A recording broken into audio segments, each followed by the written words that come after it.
নোয়াখালী চৌমুহনী থেকে বন্যার সবশেষ জানিয়েছেন আমাদের সিনিয়র করেসপন্ডেন্ট নিয়ামুল আজিজ সাদেক। দাঁড়িয়ে আছি বেগমগঞ্জের বিসিক শিল্পনগরী এলাকায়, যেখানে অসংখ্য মানুষ এই পানিবন্দী হওয়ার কারণে দুর্ভোগে পড়েছেন।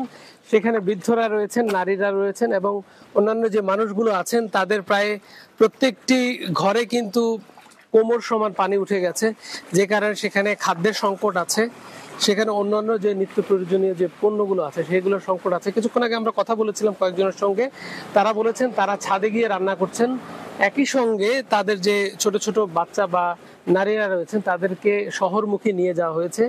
এই কারণে এই জায়গাগুলোতে কয়েকটি ফ্যাক্টরি আছে, ওই ফ্যাক্টরি পুরোটাই পানি ভরে গেছে, যেখানে শ্রমিকরা কাজ করতে পারছেন না এবং তাদের অবর্ণনীয় দুর্ভোগগুলো আপনি নিশ্চয়ই ক্যামেরার চোখে কিছুটা হলে দেখতে পাচ্ছেন। এবং এখানে কয়েকটি ফ্যাক্টরি রয়েছে, কয়েকটি বেকারি রয়েছে, সেই বেকারির পণ্যগুলো এভাবে নিয়ে আসা হচ্ছে।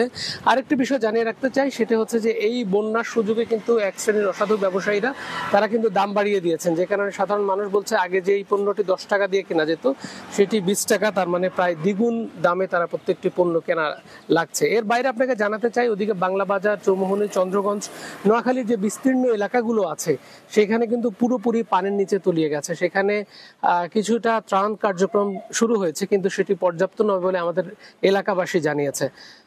এ ছিল সর্বশেষ অবস্থা নোয়াখালী থেকে।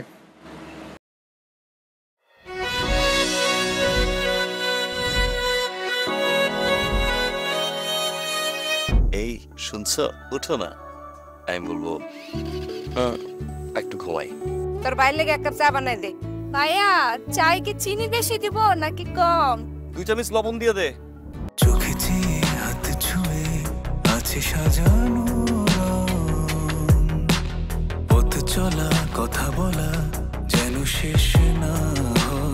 আমি যে বিয়ে করছি, আমার যে বউটা একটু ঘোরা উচিত, কারো মাথায় আছে? থাকি পথে আসলে তুমি বুঝি রাঙা রথে বিভোর হয়ে থাকি প্রতিটি ক্ষণ। ডাক্তারের কাছে যাবো স্যার, আমার একটু নিয়ে চলেন না।